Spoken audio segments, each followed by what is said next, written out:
For more great content, hit the subscribe button and ring the bell.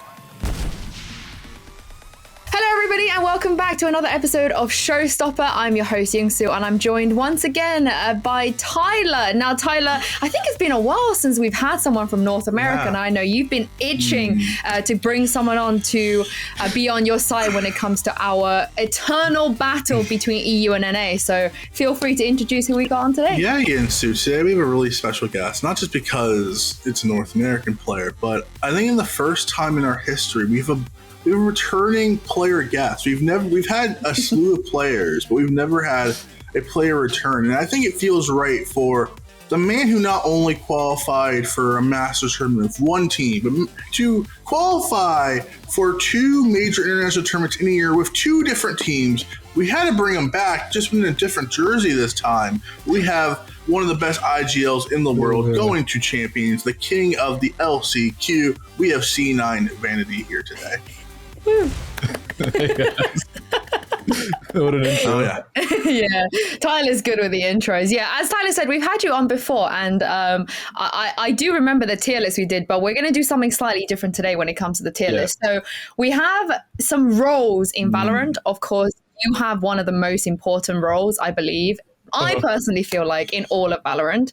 And me and Tyler have ranked these from what we believe suits us the most to the least. We're going to talk about this a little bit and we're going to make one with you. Right, so you'll see the roles now. So one being that what Tyler loves the most and what suits him the best, and 7 being the least. I mean, what he likes. Let me at least defend my 7th choice. Yeah, here's the thing about the coach. I'm not saying coaching is bad. I'm not saying I wouldn't even like to coach.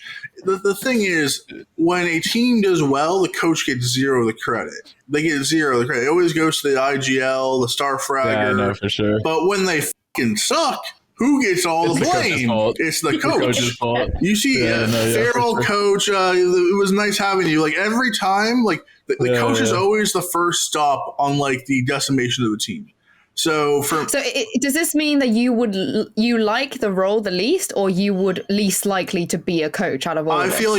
I feel like my hesitance of, I think the power dynamic, it's very different. If I was in South Korea or in China, where coaches are given a lot more respect by their players. I think it's different being a coach in a region that's not America. Yep, exactly. Or like Europe even.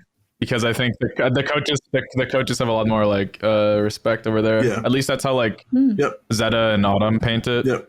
Like there's like a different hierarchy within the teams. Yeah, players have to, in like South Korea for League of Legends or any other game, it's very much more of an authoritarian role where you're like where the buck stops with the manager, it stops with the coach.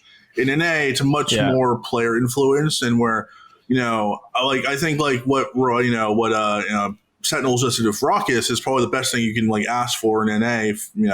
Where they have someone they respect and who can they collaborate. It's much more of a collaboration process in North America than in other regions. So for me, I would just be like, I'm going to get my fucking ass fired like first thing if we don't win a tournament. So I'm just bouncing out. I'm not even going to try to coach. I'm just going to leave that at 7th. So I think it's interesting that outside of entry fragger, you would go straight to a lurker second. Oh yeah, I mean I play lurking Rays, baby. Like that's my. No, you don't. Hell yeah, I do. Oh my god, that's bad. Oh yeah, I do. Oh, it's the best. Oh man. When you live in America, it's pretty normal. Oh yeah. Wait, that's normal in NA, like a lurking Rays. Europeans have the lurking Reynas. Yeah. They don't use their mics. They just walk around the other side of the map. Yeah, they just duel and just get backstabs and just play it. Yeah. They don't even duel. They just hide in corners. Yeah. Yeah, I mean, when you don't have the hands of, and mechanically, entry fragger is number 1, just easy peasy, because just run in and die. If I trade one, I feel like a hero, right? Where the coach is getting blamed for all my mistakes, being like, "Oh my god, this coach, what is he doing? Why didn't you teach him how to do this?" I'm just like, I traded, guy. Like I got a kill. Like we got 1 for 1. They're baiting me. My team is baiting me. They're just like letting me out to die. Like.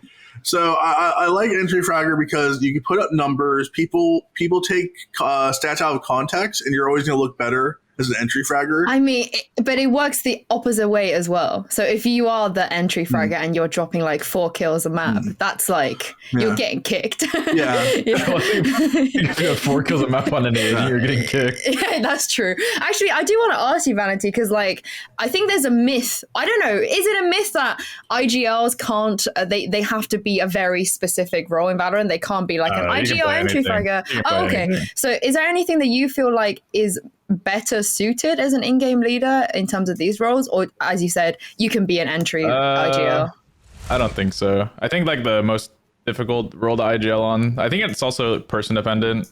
I think like actually I don't know, dude. I think in this game it'll be pretty simple. I think in CS it was kind of hard to lurk in IGL, but I think in this game it's a lot more straightforward because you can see the information even if your team isn't like the best at like conveying it. You'll have the information. Like if you see a Sova drone and you see them pinging people, like you'll know sort of what's going on. So I really don't think in this game there's like a big difference in like your role you play. I think controller's pretty good, but I think it's also because there's like a lack of controller players more so than there is being like an abundance, right? Like there's just like a million duelist players, so it's like it doesn't make as much sense for an IGL to be a duelist. Not in Europe. We have bare controllers in Europe. I feel like we all love playing controllers here. But Angel said something once that was quite funny. I thought that he said that it was easier to IGL when you're dead. So on certain maps, that he was like, he's fine to play a duelist entry fragger because he's like, oh, I'm dead now, I can properly IGL. Would you agree with that? Yeah, I mean, I think it makes sense, right? Like you have like a bird's eye view, I guess. Not really. But you can see all the point of views, so it makes it like a little more easy, I guess. I think is the way I describe it. Simple. Like, I don't know. I don't really think it's that nuanced though. Like, I think it's pretty straightforward regardless. Like, as long as you have like people who are like communicating well, I think it's pretty easy to like sufficiently IGL. Like, I don't think I have a lot more impact IGLing when I'm dead versus alive in this game. Well, Tyler, there's hope for you. You can be an entry fragger IGL. There you go. I feel like that's the moral of the story. I just love the rotatos. I just like, oh man, there's 3 on A. Let's all go B. I mean, that's how you play in low goal, baby. Like that's how you play in it. That's how you play in Radiant, dude. That is very true. Okay, well, as usual, me and Tyler's lists are always bloody different, and this is my list, and this is what I think most suits me. I am an IGL through and through, and sadly it's always been my downfall in ranked because I would speak. Well, don't listen. Yeah, they'll be like, shut the fuck up, you're a girl, I'm not going to listen to a girl tell me what to do, and I'm like, oh, we go again. But it's within my nature. I think it helps that I learned the game from an IGL's perspective, and I watch like Boaster play the most out of everybody. So I feel like I have a similar brain, but I have zero aim, like zero. And when I say zero, I mean like I've seen zero. So as an Odin spammer, Odin main IGL, I'm a Sova main, so I'm like a Sova Odin IGL. At least it's okay then, as long as you're a Sova player, it's okay to use the Odin. Yeah, sometimes I use it on Killjoy as well, but that's why I put entry fragger last, because I genuinely feel like I would always die if I go on a site first before the other person sees before I kill the other person. But yeah, I feel like the only interesting thing is, Tyler, you and I have both put operator that low, but I've recently changed my mind since I made this list. I started to op a little bit. Opping sucks. I hate opping. Yeah, do you think? Yeah. In this game, it's so bad. Yeah. In what way? It's just clunky. Oh, as in a bad way? It's not fluid at all. It doesn't feel right. How would you like them to change it if you could? They should be able to like crouch peek. Like you're already really slow in this game, so I don't think you being accurate while you're crouching would make a difference in the op. I feel like that would make it even more sufferable to play against, you know? Dude, the ops are so bad. Dude, they're so bad. Marshall better. The op is so bad. Oh damn! I mean, in my lower rank, I feel like anyone that can op is just so annoying to play against. But it's always going to be like that in like a pug system because people aren't going to like coordinate utility. But like in pro matches, like the oppers, I guess they had a lot of success in Berlin, but that's because it's LAN. But like online, dude, like none of the oppers in NA LCQ had any impact. I don't think, at least. I think it's just hard to have impact with the gun against like teams that are thorough with your utility. That is really interesting. So it needs and I also think I think the most like obnoxious part about the op is you can only use it on Jet realistically for the most part. Like with the high efficiency. I mean, Chamber now, he has zone off, so that agent is so bad. There's absolutely no way anyone plays that agent. Do you think? No way, dude. Wow. In EMEA, like a lot of pro players are very excited about it, and they're thinking. Well, we have like Nats and Navira, like players I feel like could potentially, just pick it up. I think it's a ranked agent. What do you think it's similar to like Yoru in that sense? The sheriff is literally useless. It has 150 from all ranges, and you have 8 bullets around if you spend 800 credits. It's just like it's a wasted ability. I don't know how the traps work, but I can't imagine them being anything better than Cypher or Killjoy. I guess the op is insane, but the TP doesn't look very fluid either from like what I was watching. Do you think it'll be less picked than like KO and Yoru?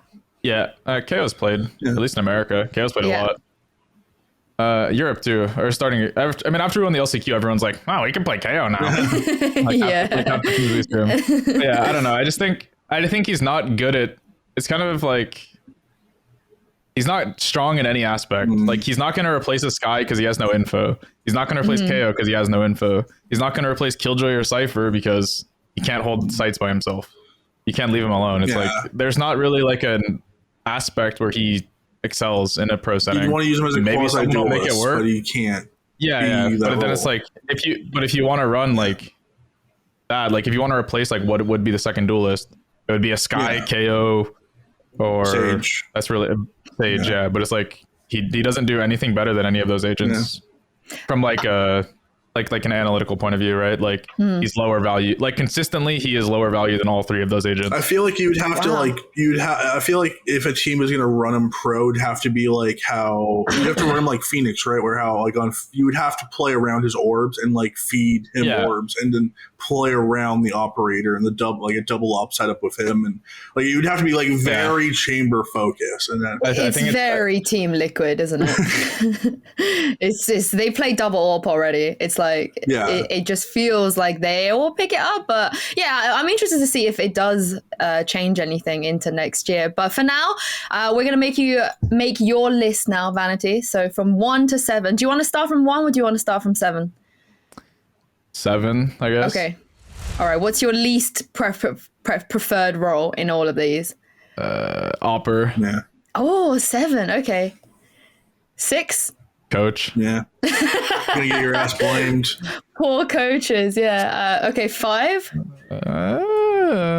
Support, I guess. I don't know. They're all pretty even at this point. 4. Entry. I mean, I entry on Astro, but okay. Now we got controller, lurker, IGL left. So 3, 2, and 1. Lurker, controller, IGL. I think 3 lurker, 2 controller, 1 IGL.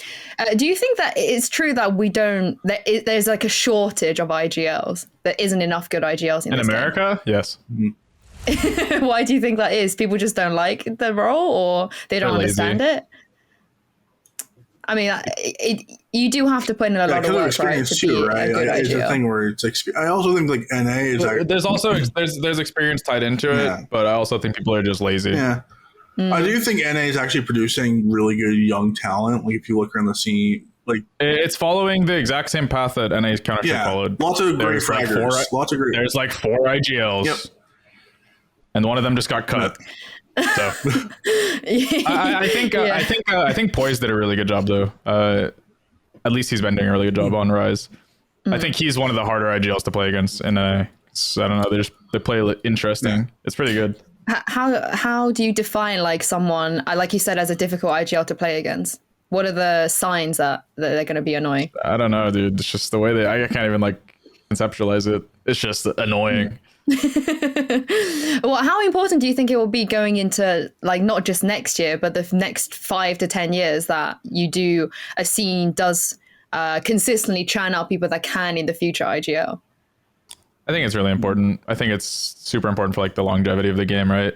Especially given that a lot of the IGLs in North America are older. Like I think I'm like 8 years younger than every other IGL in NA.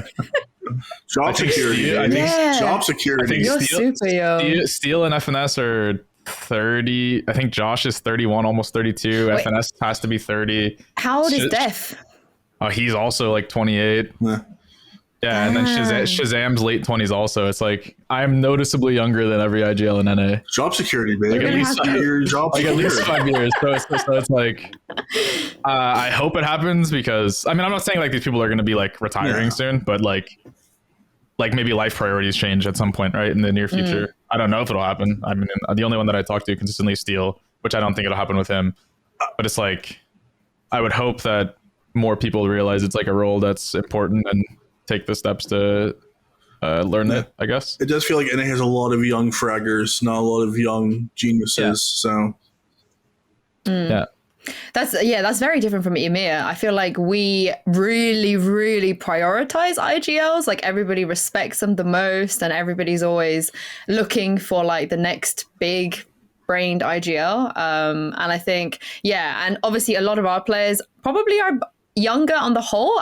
Angel's the only person I can think of. God B maybe are the two people that are like push over the 30 line. Yeah, because John P is like 20 or something. Yeah, Rengar's he's super young. Early 20s. I think Bone Cold's mid 20s, late 20s, something like that. Oh no, Bone Cold is younger too. Is he? They're all like early. They're all like your age. Oh, okay. You guys are the next generation. No. Coldamenta, that's what I was thinking of. Coldamenta was older. That's who it was. I get those two mixed up. And then after that, I don't really like the Supermassive Blaze IGL. I don't think any of those guys were super old either. It was Para, right? Para's like early 20s. Para's a lot younger too. So we're chilling over here. We're chilling. But speaking of chilling, let's talk about Champions, because you're going to be going to an international tournament. You know, after missing out between Iceland and now at the Berlin one, how tough was that to miss out on that tournament, having to kind of watch it from home? I don't know. It sucked, I guess. But I mean, I guess it was good because I got to join Cloud9 because we lost. So I guess. How much of it did you watch? Because I spoke to a couple the entire tournament. Oh, but I was watched it like every match? Yeah. Was it kind of like how much did it suck to having to watch every single match and be like, I'm not playing? I don't know. I don't really like. I just like watching Valorant. I like playing Valorant. It doesn't really. It sucks not to be there, but I mean, like, I knew I could get back there, so it wasn't really like that disheartening, I guess. All right, next question. So qualifying from LCQ, what was your biggest takeaway? How confident were you going to the tournament? And by the end of it, were there any expectations that were subverged, or like basically did you think through from get-go to end, did it go as you kind of predicted it would go? Yeah, no. I think even the bracket went out like exactly as I thought. I guess, pretty much exactly as I thought. I thought 100 Thieves would lose earlier. That's like the only thing that I guess would be different. Why did you think that? I thought they would have lost to Exit. Oh. But yeah, apart from that, I think the bracket, like, I don't think it was with you guys, but I said in interviews, I think Rise will be in the finals like multiple times. Mm-hmm. Well, we had Ye on, I think, a couple weeks before LCQ, and he was very confident that you guys were going to win. Yeah, I was. Yeah. How were you as confident as him, I guess? Yeah, I think so. I think we were just destroying people in scrims. Like, I've never seen anything like this. Like, the only scrims we would lose were against like tier 3 teams. Like the top of tier 3, like BBG, Renegades, like I don't know who else would be. The White Claw games. Yeah, like EG maybe. Like we would lose scrims like the top of tier 3, but like any team tier 2 or tier 1, we would just absolutely demolish them. I don't really understand how. Like 24, like 19-5, it was weird. Oh my gosh. But I don't know. Like I knew as long as we were like 60% as good as we were in scrims, we would win this tournament. And I mean, I think we kind of proved it. Like even our only loss against Rise, like I feel like if you watch that match, we should have won that match 2-0. But I mean, it is what it is. I think losing made us better in the long run. Well, you said that you need a 60%. How many percentage did you think you actually showed at LCQ? Like 70. Okay. I think we got a lot better as the tournament went on though. But I think like the finals was like 70%. I think we're still making mistakes that we typically don't make, but I think that'll get ironed out like the more we play together. Well, it's going to be very scary going into Champions if you guys can, bring 100%. And speaking of that, obviously the last time you were in Iceland, some of the teams you played against in Iceland will be here at Champions. Some of them won't. How much do you feel like the competition has improved? How difficult do you think this tournament will be? I think the landscape as a whole has gotten a lot more competitive, because I think going into Iceland, like, we were playing Crazy Raccoons and we literally played the comp that we knew we weren't going to play going forward, because like we didn't really think they were that good. I mean, they played us close either way. I think it was 13-10, 13-11, but I mean, we weren't really like stressed like the entire match. Like we knew we'd win it either way, like even if we went 3 maps. But I think they showed a really good form in Berlin. They took Gambit to, they almost beat Gambit on a map where they took them to 3 maps. I don't really recall which, but I know they played them. I know they got stomped on the first match, like 13-3, 13-0 or something. But then the second match they showed up and they played really, really well and the matches were close. So, I mean, excited to see them continue improving. I really like Munchian. He's a nice guy. Apart from that, Liquid, I don't know. You could play them again. It'll be interesting. Maybe Soulcast will whiff again, Oh, no. Who do we play for that? New Turn's not here, so, I mean, that sucks. Fnatic, you played again? And Fnatic, yeah. It'll be fun to play them again. Hopefully we can win. Kind of branching off that. So if there was who's the one player you're most excited to see in Berlin? Obviously, it's always an event when you go to these tournaments. It's like kind of like a summer camp for all the Valorant pros. Like you've been quarantined for like years. So like it's actually like, people that aren't like my teammates or the Postmates driver, like actual human contact. So who's like the 1 or 2 people that you're really excited to meet and just kind of hang out with and kind of pick the brain of over in Berlin? I think Ye is probably one of them. We've always kind of been friends, but like I think we're a lot closer as friends now than we ever been in the past. And then Boaster, obviously, is my boyfriend. He's very much looking forward to seeing you two. I'll tell you that. That was the first thing he said when you qualified. He didn't watch the last map, and I was like, "Oh, Cloud9 won." He was like, "Oh, sick! I get to see Vanity again." I was like, "Oh, great!" Speaking of that, actually, out of all of I know you're usually you don't let the noise distract you. Like you don't really care about what other teams are doing. You're focusing on you guys. But how would you rate the NA teams going with you? Do you feel like the NA teams will be your biggest challenges, your biggest competition? Or do you think maybe... I still think Gambit's the best team in the world. Okay. Even though they lost this 20K or whatever, I still think they're the best team in the world. How much better do you think they are compared to the other teams? I don't think they're like steps ahead. I think it's similar to like what Sentinels was in Iceland. Like they're just a little better. Like I'd say they're the favorites going into the tournament, but like it wouldn't surprise me if like another team won the tournament essentially. How do you beat Gambit, do you think? What weaknesses have you seen from them? I don't know. Just gotta shoot them, dude. That's all it comes down to. Don't let them leave spawn. And then we're all good. Okay, well, let's move on to the last section of the show. Now, again, the last time we spoke to you here, you were with a different team. So talk us through, the decision of joining Cloud9 and also how nice it is to reunite with some of the Chaos boys. So I guess like I initially tried to like leave after Iceland because they were trying to make roster changes, and then I was like, I mean, I told my team like way before, like I've said this before, like I was trying to play with Leave and Zeppa again, regardless of which way it would happen. I wanted to have it happen, and then after Iceland I tried, and then it didn't end up happening, obviously. And then after the Berlin qualifier, we bombed out because Jordan got suspended, so he missed the first one, and we lost to, I don't really remember, to be honest, who we lost to. 100 Thieves and KCP, I think, was the first time. And then in the second one, we ended up losing to T1 and Gen G. And after that, I was like, got on a call with my GM and like the CEO, and I was like, I'd really appreciate if you guys would like negotiate with Cloud9. I'd like to go there and play. And then it happened like a week after, maybe a week and a half. So I think I don't know. I mean, Imi helped a lot. I think Imi like pushed them to sell me because he knew how much I like wanted to be there. It's not like I didn't want to be on V1, but it's just like, this is where I wanted to be. And I'm really appreciative of Imi for that, even if he's from the UK. What do you mean, even? He's from the UK.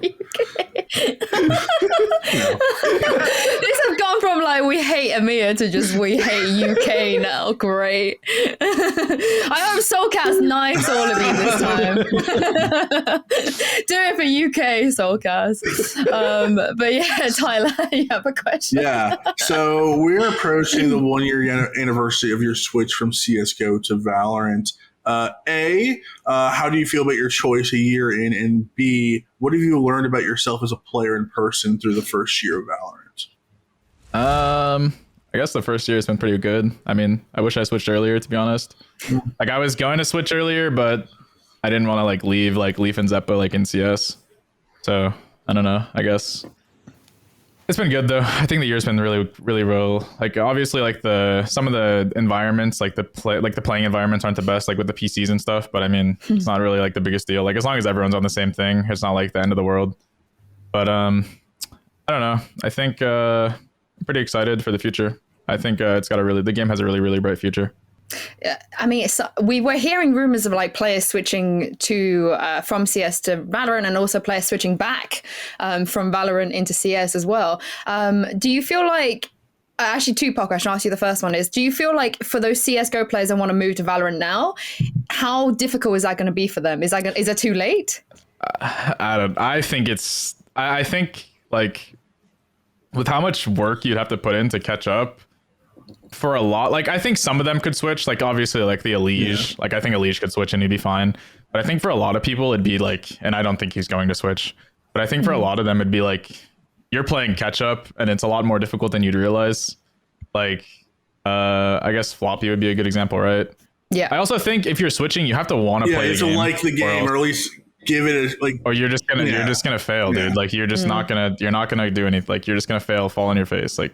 You have to genuinely want to play the game. It can't just be a cop out because you won't need money to survive. I don't think if you're switching this late that you're going to succeed if that's the case. I mean, maybe someone could make it work. I just don't see it being realistic because of how far behind you are and how much effort you would have to put in to catch up to where people are at.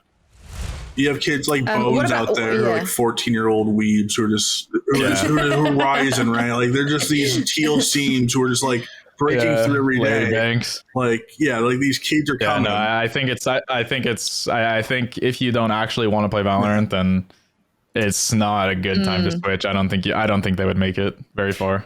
What about the switch back into Counter-Strike? Do you think that NA scene... I think switching back to CS is easy. Yeah, I mean, do you think it's stable enough now So it's a bad idea, you think, to switch back in NA? I mean, if you're Nitro, sure, dude, you can get on an org, but I don't know if that's true, but that's what the rumor, right? I'm assuming that's what you're referencing. Yeah. But, I mean, no, if you're anyone else, probably not. You're not going to get money. There's no orgs unless you're getting offered by one of the tier 1 orgs in NA, which is there's 2 of them, Liquid and EG. It's I mean, kind of just going back to somewhere that you're not really wanted, but have fun because you like it more, I guess. Yeah. I mean, if they like the game more, dude, fair play, I'll go for it. But it's just you're taking such a risk with it's high risk, very, very, very low reward, right? Yeah, I mean, at this point, it feels like the dream of an NA team is kind of dying, right? We're hearing reports of shops coming to Team Liquid. Yeah. It feels like if you're an NA player, you're gonna have to do more of a twist things where you're going to an international. You're gonna have to. I would be surprised if Liquid's not based out of Europe next year. I mean, it just makes financial sense. There's no reason to run a team in NA. Yeah. RIP, RIP. It do be rough out there for the NA CSGO. We won one turn, we won one major. That's all we needed. That's all we had. That's all we had to get. Okay, we don't need to talk about that. Oh yeah, I mean, we won. We do not need to talk about that. We won one major. It was great, the best major of all time.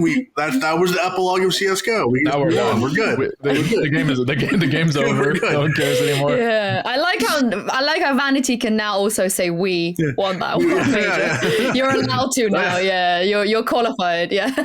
But I mean, I do want to ask you about Twitter because we love some banter, especially between the pros, and hopefully more as it goes into champions. It doesn't really happen in EMEA. There is very, very rarely that we have any kind of Twitter banter jokes between the players. Everyone's a little bit more kind of reserved when it comes to that. But with you. Yeah. I love your memes. I think some of that love your memes. I think some of that comes down to the language barrier, though. like them not speaking. They speak English, obviously, but it's not like a native language, and I think it's a lot harder to like know exactly what you're saying when it's not your mother tongue. That's Maybe true. I'm wrong, that is true. But I also feel like it's the same way in like when I play EU ranked. I think that a lot of people are hesitant to talk because if you say something the wrong way to someone who doesn't speak English, dude, they just run it down mid. Like they don't care. Their knife is out and the game is over mentally. Yeah, that is actually true. That happens a lot. Yeah, I think it's just like it's a lot more difficult to like navigate like the fine line between like banter and like a trash talk, right? We have G2. The G2 boys give it, which is always nice to see.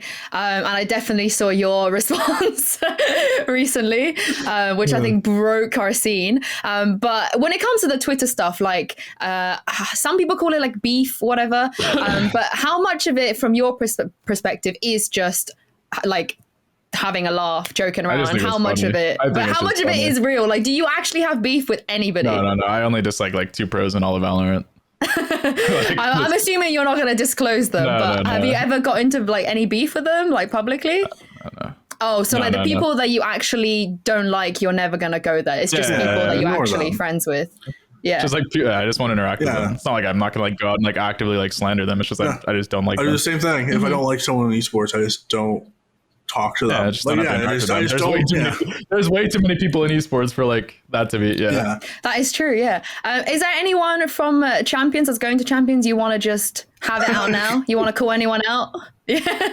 No, not really. He's gonna wait. I mean, G2 lost. So I guess that was my pick. Yeah. I mean, how long did you have that tweet saved for your revenge? Some guy in my Discord tagged me in it. Oh. He even made the picture. Oh, I thought you just had it saved for the perfect moment to execute. Someone made the picture in Berlin, and then he like DM'd me again after they lost. It's time to deploy execute order 77.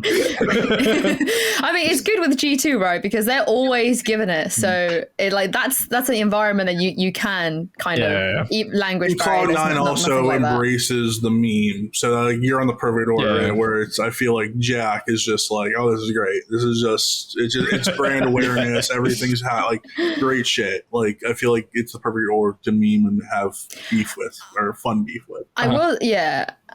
I will say that I do kind of want to see you guys play against Gambit because none of them trash talk. Only Shados like screens really loudly. Chronicle sometimes says cheeky things, but everyone is very like Chronicle's funny. They don't stand up at you. So I don't know how do you deal with a team at LAN that if they are just gonna be like ignoring you, they don't stand up, they don't trash talk, they don't shout at you. Is that weird? I mean, I don't know. I guess it's not like weird. You just have fun, dude. Like you're just playing a video game, dude. Just have fun with it. It doesn't matter. No, I'm scarred by 100 Thieves. I felt like some of the things they were saying at Masters, like I felt that.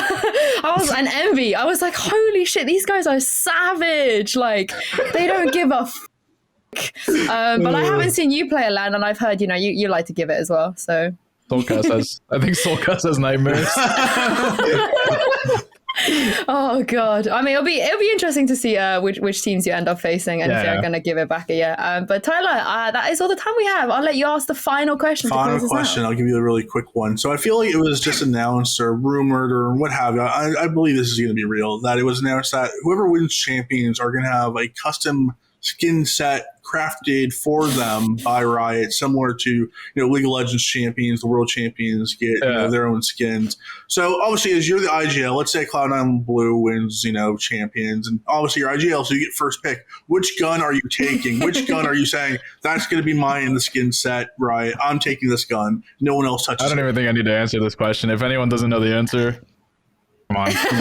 Gotta be the judge. There's no other answer. What kind of designs? Yeah, like what would you tell Ryan? Like what kind of like graphics and like sound effects? Like what would you want it to be?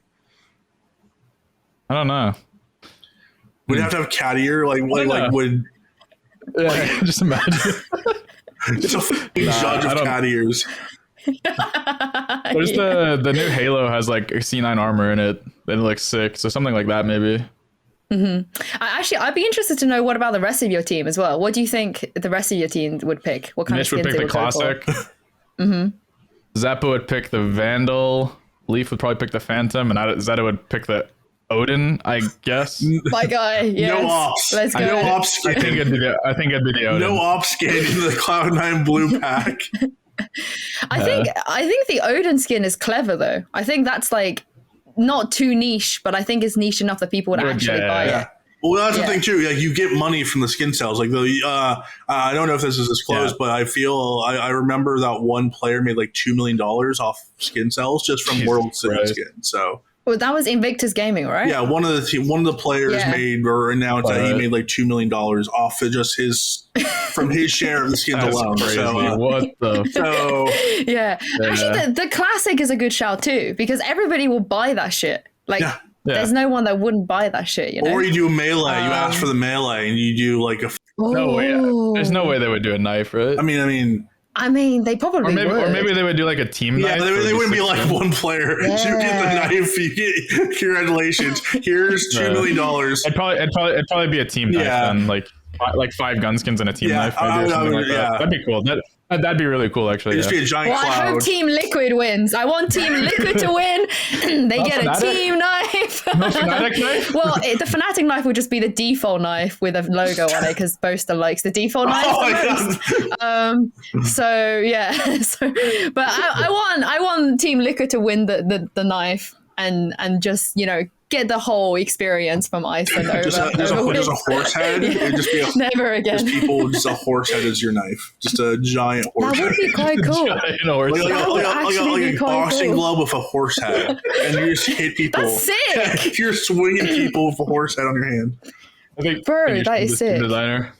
I did have this conversation with Boaster, because one of the League of Legends players specifically made his skin in honor of his wife. It was his wife's favorite champion in the game.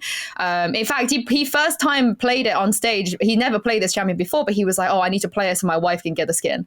And I was like, oh, Jake, isn't this so cute? Like, so if you win it, maybe you get the Odin skin, because it's like, you know, my gun. And he was like, no. He was like, well, no, I don't use the Odin. Why would I make an Odin skin? I was like, yeah, but it'd be cute. Like, people would be like, oh, that's really nice. You did it for me. And he's like, nah, mate. Nah, I'm not doing that. So, yeah.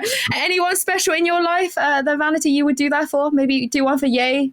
I can do it for my cat. Yeah, true. Yeah. I'm just thinking now of a Cloud9 Blue judge that meows when it like fires. It's just like. No, the finisher is just the cat like circling your body. Oh yeah, just circling. Yeah, put your cat in the game. Why not? But now, okay. Well, that is all the time we have for today. Thank you so much, Vanity, for joining us. As always, it's been a pleasure. If you guys like this episode at home, subscribe, give it a like, and tune in again next week. And also, we're now on Spotify and Apple Podcasts, so you can listen to this as well as watch this too. And that is it. We'll see you next week.